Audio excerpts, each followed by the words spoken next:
బలం పొందుకోవాలి. రాజకీయంగా బలం పొందుకోవాలి అనంటే సమాజంలో విద్వేషాలు రెచ్చగొట్టాలి. రాజకీయంగా బలం పొందుకోవాలి అనంటే రెండు సమసమాజం మాత్రం ఉండటానికి వీల్లేదు. దేన్నైనా సహిస్తారు, కానీ వీళ్ళు మనం సమసమాజంగా బతుకుతాం అంటే మాత్రం సహించలేరు. అలాంటి ఫ్యాసిస్ట్ అంటే విభజించి పాలించాలి అనే ఆలోచన శైలి లేకపోతే ఆ భావజాలం ఉన్నవాళ్ళు ఈ ఆర్ఎస్ఎస్కు సంబంధించినటువంటి వాళ్ళు. ఈ రక్షణ వేదిక పైన నిలబడి నేను మీకు అందరికీ చెప్పే విషయం ఏమిటి అంటే, మీరు భయపడకండి. భయం ముందు మనకు శత్రువు. ఎప్పుడు భయపడతామో ఆ రోజు సువార్తను విడిచిపెట్టాల్సి వస్తుంది.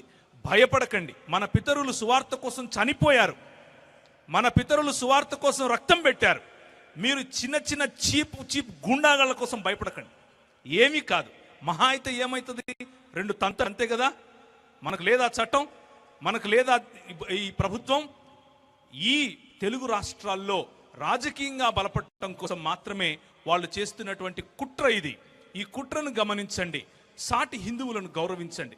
సాటి హిందువులతో కలిసిమెలిసి బ్రతకండి. సాటి హిందువులతో, నిజానికి ఇలా గూండాగిరి చేస్తున్న వాళ్ళు హిందువులు కాదు, హిందువులని చెప్పుకుంటున్నటువంటి వాళ్ళు మాత్రమే. సాటి హిందువులు మంచివాళ్ళు. మన బంధువులు లేరా, మన ఇళ్లలో లేరా, మనం కలిసి వాళ్ళతో బ్రతకట్లేదా? వాళ్ళు ఏనాడైనా ప్రశ్నించారా, ఏరా నువ్వు ఎందుకు ఏ పర్మిషన్ తీసుకొని పోతున్నావు చర్చికని, మైకులు పెడుతున్నావు అని అడిగారా?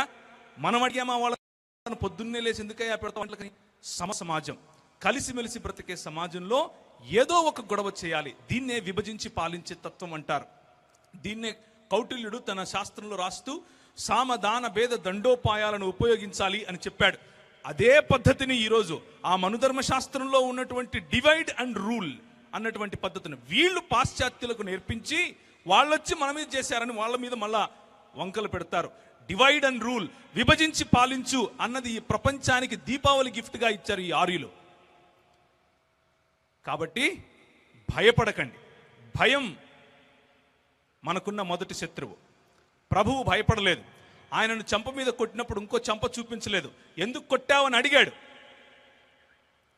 అడగండి, నోరు తెరిచి అడగండి, కలం పెట్టి రాయండి.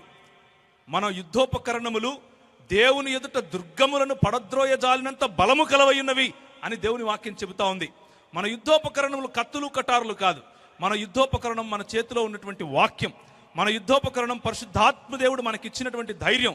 మీలో ఉన్నవాడు లోకములో ఉన్నవాడి కంటే, ఆలోచించుకోండి, బలవంతుడు, శ్రేష్ఠుడు. మనము నిలబడి మాట్లాడిన రోజు అన్నీ సర్దుకుంటాయి.